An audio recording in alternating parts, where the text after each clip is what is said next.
Setahun lalu aku diusir seperti sampah karena miskin. Hari ini, mantan mertuaku memasakku jadi pelayan di pesta rumah barunya sambil memamerkan menantu manajernya. Tapi kenapa saat menantu pujiannya itu datang, dia malah sujud gemetar di kakiku dan menyebutku bos besar. Apa yang sebenarnya aku sembunyikan selama ini? Sebelum melanjutkan ceritanya, mari tuliskan di komentar. Dari mana kamu menonton video ini? Semoga yang sudah subscribe channel Kami doakan dimudahkan urusannya, dilancarkan rezekinya, disehatkan badannya, dan dikabulkan semua doanya. Amin. Mari kita mulai ceritanya. Udara pagi itu terasa lebih dingin dari biasanya. Namun hati Bayu jauh lebih tenang. Setahun sudah berlalu sejak dia melangkah keluar dari rumah megah milik keluarga. Widya dengan hanya membawa satu koper kecil dan harga diri yang hancur. Saat itu, dia pergi dengan iringan tawa ejekan dari mantan ibu, mertuanya yang menganggap Bayu tidak lebih dari sekadar benalu yang tidak punya masa depan. Sebuah amplop berwarna emas tergeletak di meja kerjanya yang terbuat dari kayu jati mahal. Nama Bayu tertulis dengan tinta hitam yang tegas di sana. Itu adalah undangan syukuran rumah baru dari Bu Widya. Bayu tersenyum tipis, sebuah senyum yang sulit diartikan. Dia tahu benar maksud undangan itu, bukan untuk menjalin silaturahmi, melainkan sebagai panggung bagi Bu Widya untuk menunjukkan betapa jauhnya mereka telah melompat sejak Bayu diusir dari kehidupan mereka.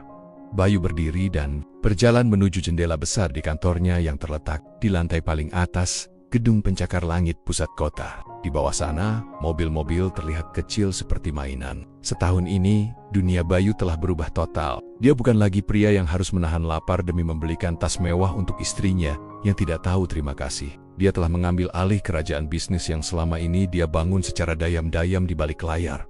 Asisten pribadinya masuk dengan sopan, memberikan laporan bahwa akuisisi perusahaan properti terbesar di kota itu telah selesai. Bayu mengangguk pelan. Lucunya, perusahaan yang baru saja dia beli adalah tempat di mana menantu baru mantan mertuanya bekerja. Dunia memang sempit, dan keadilan seringkali datang dengan cara yang tidak terduga. Dia mengambil undangan itu dan memasukkannya ke dalam saku jas. Bayu tidak berniat memakai pakaian yang terlalu mencolok. Dia hanya ingin datang sebagai Bayu yang dulu mereka kenal, seorang pria yang mereka anggap miskin dan tidak berguna. Dia ingin melihat seberapa jauh kesombongan manusia bisa melangkah sebelum akhirnya jatuh ke tanah ibu mertuanya. Atau yang lebih tepat disebut Bu Widya, selalu merasa bahwa uang adalah segalanya. Baginya, martabat seseorang diukur dari merek sepatu yang dipakai atau mobil yang terparkir di garasi. Bayu ingat betul bagaimana wanita itu sering membuang makanan yang dia masak hanya karena dia hanya mampu membeli bahan-bahan dari pasar tradisional. Kenangan itu tidak lagi menyakitkan, tapi menjadi pengingat bahwa ada beberapa orang yang memang tidak pantas mendapatkan kebaikan. Sore harinya, Bayu mengemudikan sendiri mobil tua yang sengaja dia simpan untuk maman-maman seperti ini. Dia memarkirkan kendaraannya agak jauh dari rumah baru Bu Widya, yang terlihat sangat mencolok dengan pilar-pilar besar dan lampu kristal yang bersinar dari luar. Suara musik dan tawa riuh terdengar sampai ke jalanan. Saat Bayu melangkah masuk ke halaman rumah, beberapa tamu memandangnya dengan tatapan heran. Dia hanya memakai kemeja polos dan celana kain biasa, sangat kontras dengan para tamu lain yang memakai gaun dan setelan mewah. Dari kejauhan, dia bisa melihat Bu Widya sedang tertawa lebar sambil memegang segelas minuman. Dikelilingi oleh teman-temannya yang sama angkuhnya, mata Bu Widya kemudian tertuju pada Bayu. Senyum ramahnya seketika berubah menjadi seringai meremehkan. Dia berjalan mendekat dengan langkah yang dibuat-buat anggun, seolah ingin menunjukkan bahwa dialah penguasa di rumah ini. Bayu berhenti melangkah dan menunggu wanita itu sampai di hadapannya. Wah, lihat siapa yang datang. Suara Bu Widya terdengar melengking, cukup keras untuk menarik perhatian orang-orang di sekitar mereka. Saya pikir kamu tidak akan punya keberanian untuk muncul di sini, Bayu. Bagaimana kabarmu? Masih mencari sisa makanan di pinggir jalan? Bayu hanya tersenyum tenang, tanpa sedikit pun rasa tersinggung di wajahnya. Dia menatap mata wanita itu dengan sorot yang dalam. Bu Widya tampak sedikit terusik dengan ketenangan Bayu. Namun dia segera menepis perasaan itu dengan tawa yang lebih keras lagi. Bogi buwit. Diamnya Bayu adalah tanda bahwa pria itu memang sudah kalah dan tidak punya daya lagi untuk melawan.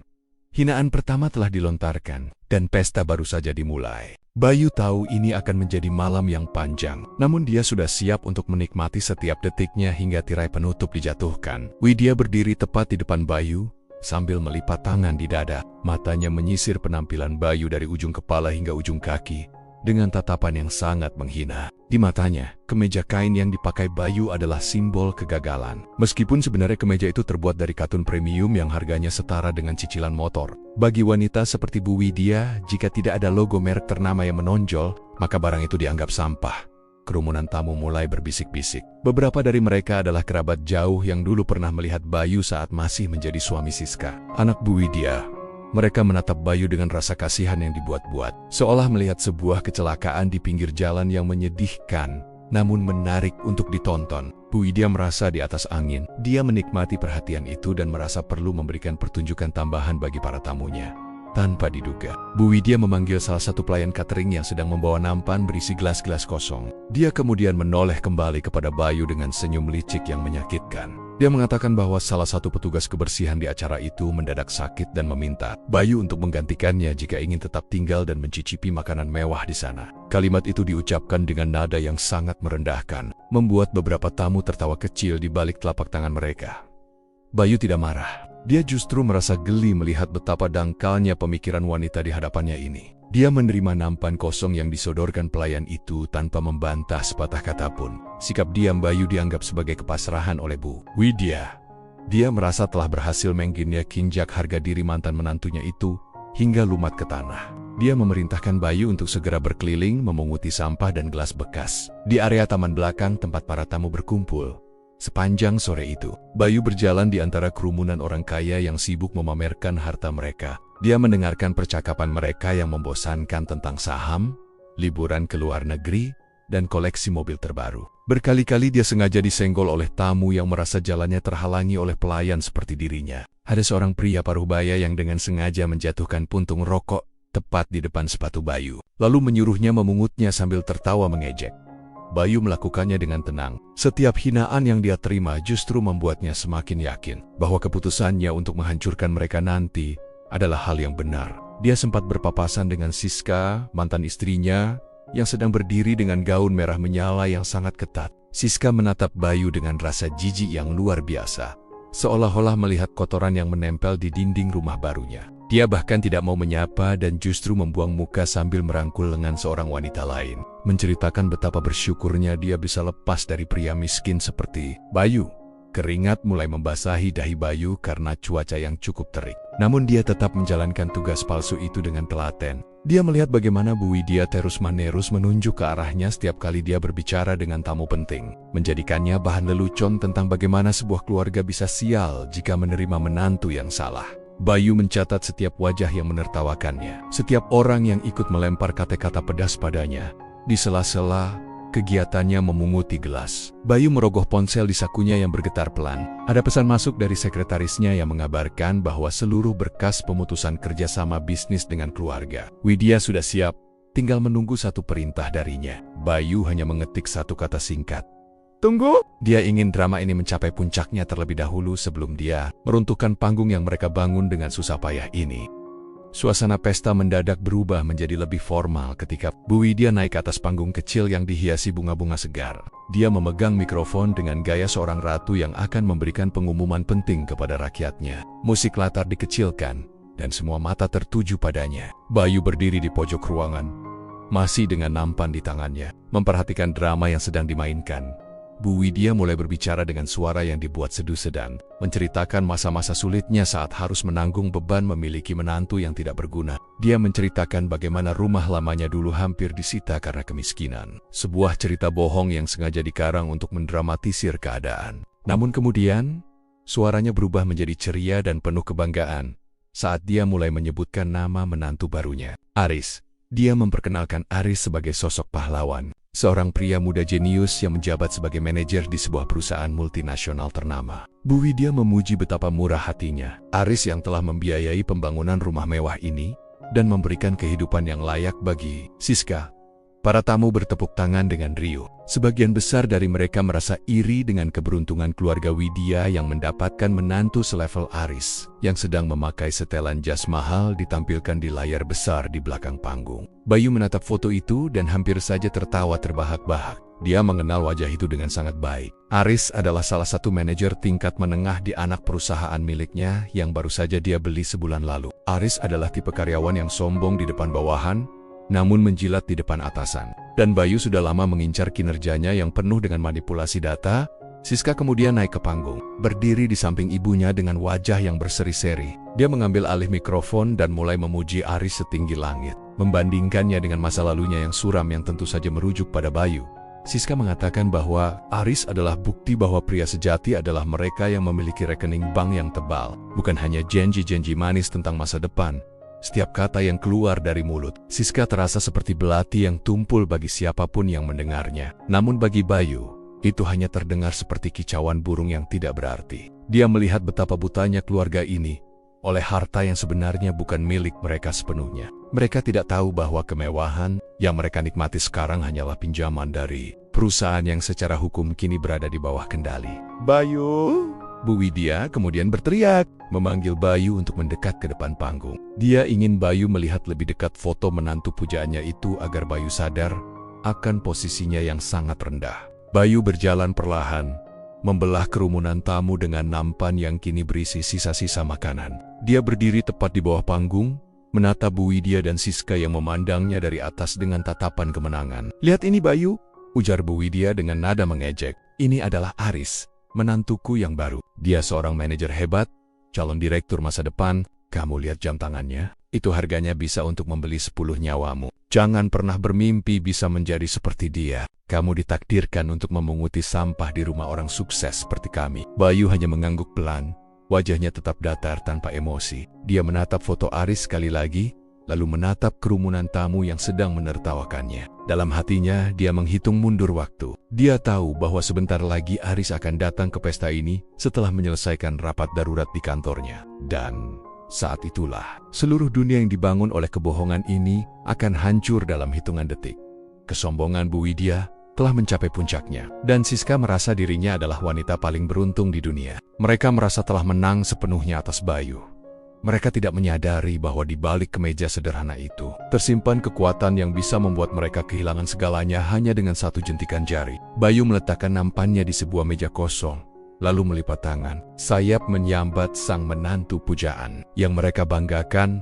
Suasana di area taman belakang semakin riuh seiring dengan mengalirnya minuman beralkohol dan musik yang bertum-tum keras. Bu Widya turun dari panggung dengan langkah yang angkuh, diikuti oleh Siska yang sibuk membenarkan tatanan rambutnya. Mereka menghampiri Bayu yang masih berdiri tenang di dekat meja hidangan. Di mata Bu Widya, ketenangan Bayu adalah sebuah penghinaan terhadap kekuasaan yang sedang dia pamerkan. Dia ingin melihat Bayu menangis, memohon, atau setidaknya menunjukkan raut wajah iri yang mendalam.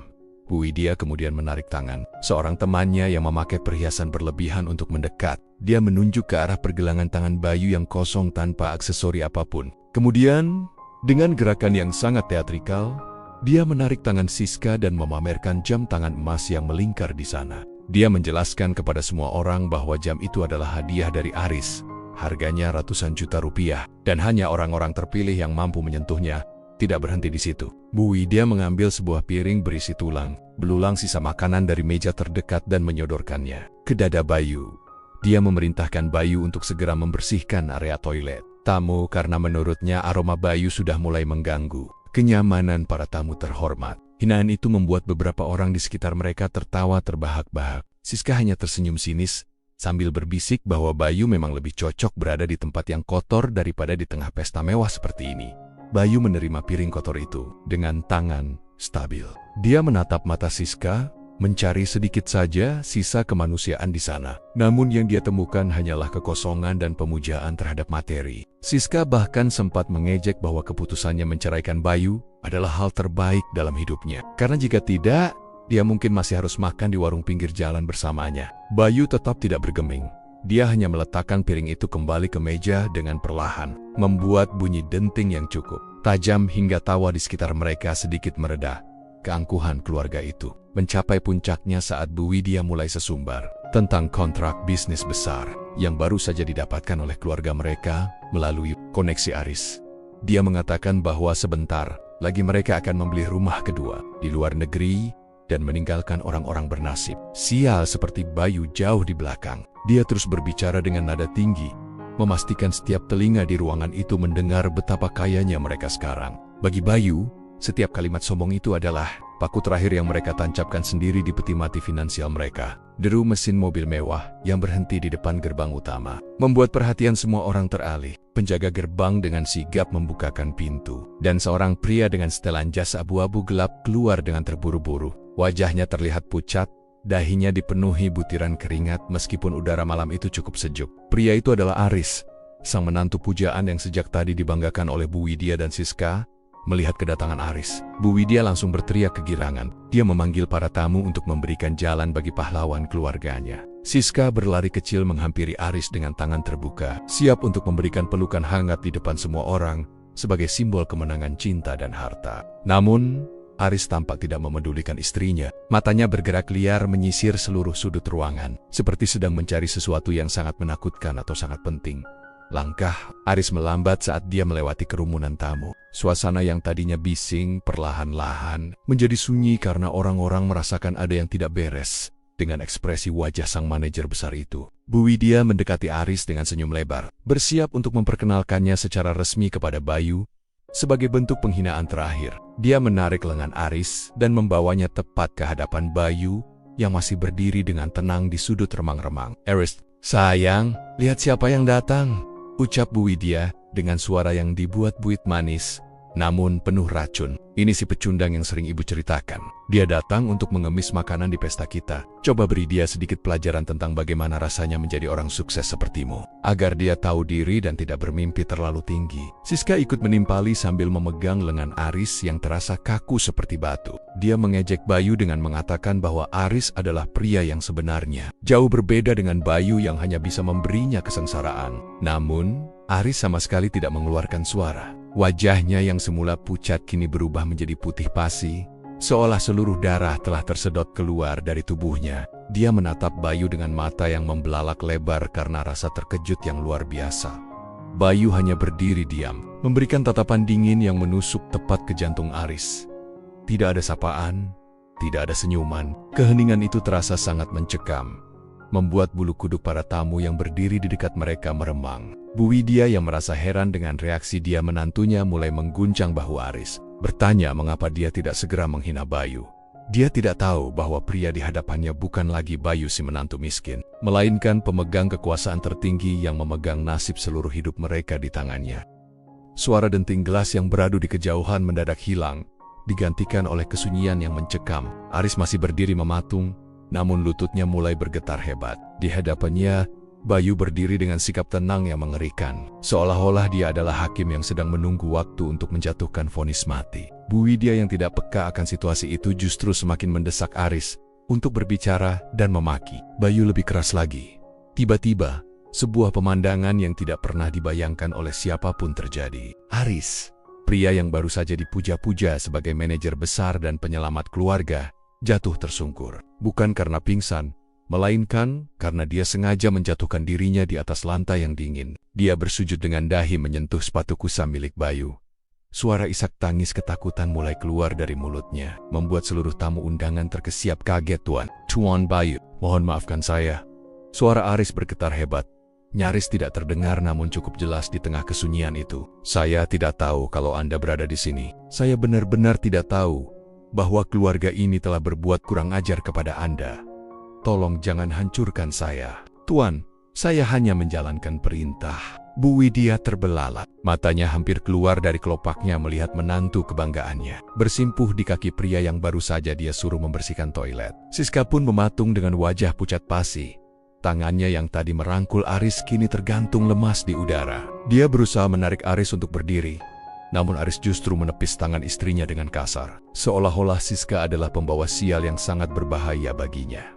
Aris mulai meracau dengan nada putus asa, menjelaskan kepada semua orang di sana bahwa Bayu adalah pemilik baru dari holding perusahaan pusat. Dia baru saja menerima surat resmi bahwa seluruh saham perusahaan tempatnya bekerja telah dibeli oleh sebuah konsorsium raksasa yang dipimpin oleh Bayu.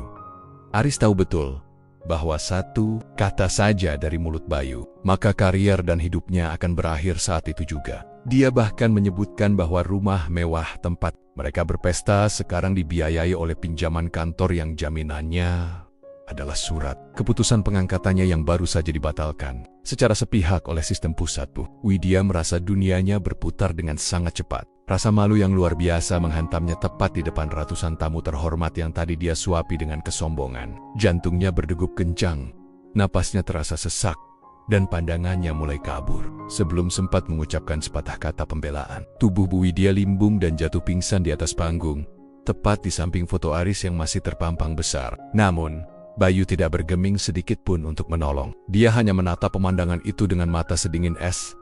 Bayu menarik kakinya, perlahan agar tidak lagi tersentuh oleh tangan Aris yang gemetar. Dia menarik napas panjang, lalu merogoh ponsel dari saku kemejanya. Tidak ada lagi raut wajah pelayan sabar yang tadi memunguti sampah. Kini yang berdiri di sana adalah seorang penguasa tunggal yang memiliki kendali penuh atas nasib ekonomi keluarga Widya. Dia menekan sebuah tombol di ponselnya dan menyalakannya pada mode pengeras suara agar semua orang bisa batalkan seluruh kontrak pengadaan bahan baku dengan perusahaan konstruksi milik keluarga Widya, ujar Bayu dengan suara yang sangat datar namun penuh otoritas. Tarik semua fasilitas kendaraan dan tutup akses kredit mereka di bank mitra kita mulai detik ini. Don satu lagi, pecat Aris secara tidak hormat karena penyalahgunaan wewenang dan manipulasi data perusahaan. Pastikan dia masuk dalam daftar hitam di seluruh industri ini. Siska menjerit histeris mendengar perintah itu.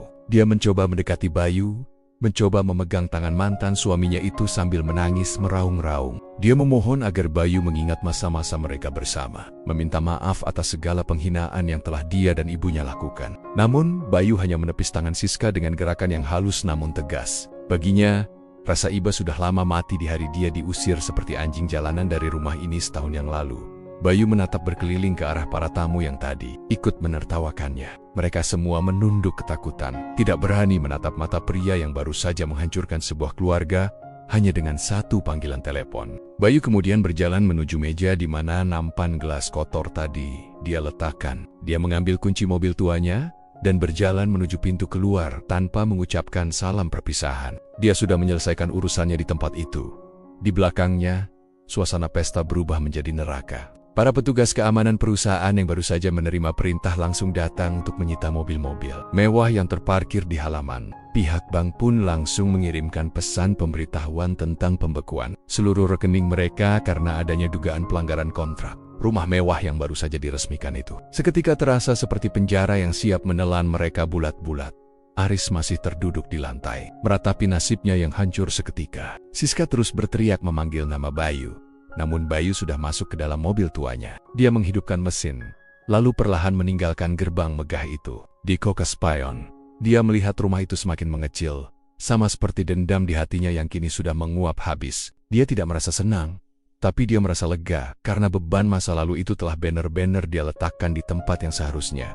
Bayu memacu mobilnya, membelah kegelapan malam, menuju masa depan yang jauh lebih cerah tanpa ada lagi beang-beang Hinon. Dia tahu bahwa besok pagi, keluarga Widya tidak akan lagi memiliki apapun selain tumpukan hutang dan rasa malu yang akan mereka tanggung seumur hidup. Keadilan mungkin datang terlambat, tapi hari ini dia memastikan bahwa keadilan itu datang dengan sangat teliti dan tanpa celah sedikit pun bagi mereka untuk kembali berdiri. 6 bulan telah berlalu sejak malam syukuran yang berubah menjadi malam petaka itu. Di sebuah sudut pinggiran kota yang kumuh, di mana bau sampah dan air selokan yang mampet menjadi aroma sehari-hari, berdirilah sebuah gubuk kecil dengan dinding papan yang sudah lapuk. Di sanalah kini Bu Widya menghabiskan hari-harinya. Tidak ada lagi lampu kristal, tidak ada lagi pelayan yang sigap membawakan minuman, dan tidak ada lagi pujian dari teman sosialitanya yang kini hilang entah kemana setelah tahu keluarganya jatuh miskin.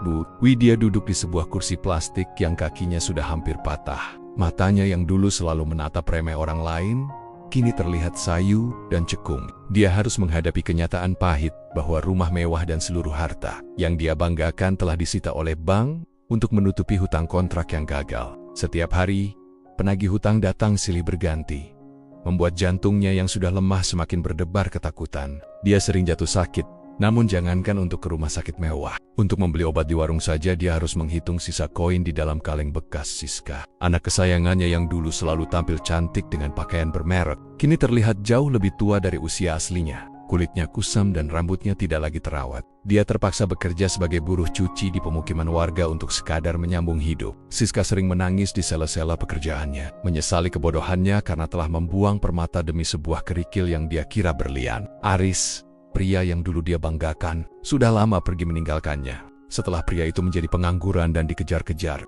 oleh pihak kepolisian atas kasus penggelapan dana kantor yang terungkap setelah audit besar-besaran oleh perusahaan Bayu.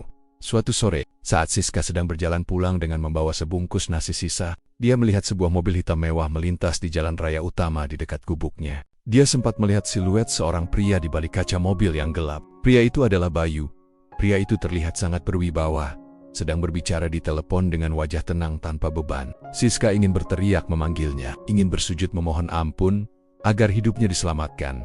Namun suaranya tercekat di tenggorokan. Dia sadar bahwa dia bukan lagi siapa-siapa bagi pria itu. Bayu memang tidak pernah menoleh lagi. Baginya, keluarga itu sudah menjadi bagian dari sejarah yang telah selesai ditulis. Dia terus melangkah maju, mengembangkan bisnisnya dan menggunakan kekayaannya untuk membangun banyak panti asuhan, serta sekolah bagi anak-anak kurang mampu. Bayu telah menemukan kedamaian yang sesungguhnya, bukan karena harta yang dia miliki, melainkan karena dia telah berhasil melepaskan diri dari racun masa lalu yang selama ini membelenggu batinnya. Di dalam gubuk yang gelap dan pengap itu, Bu Widya hanya bisa meratapi nasib sambil memandangi foto lama mereka saat masih berjaya. Penyesalan itu datang setiap detik, menyiksa batinnya lebih dari rasa lapar yang menyerang perutnya. Mereka kini hidup dalam biang-beang kegagalan, menghabiskan sisa usia dalam kemiskinan yang mencekik, sementara nama Bayu semakin bersinar sebagai sosok yang paling dihormati di kota itu. Keadilan telah bekerja dengan caranya yang paling jujur, meninggalkan mereka yang sombong di dalam debu kesengsaraan yang tidak akan pernah berakhir.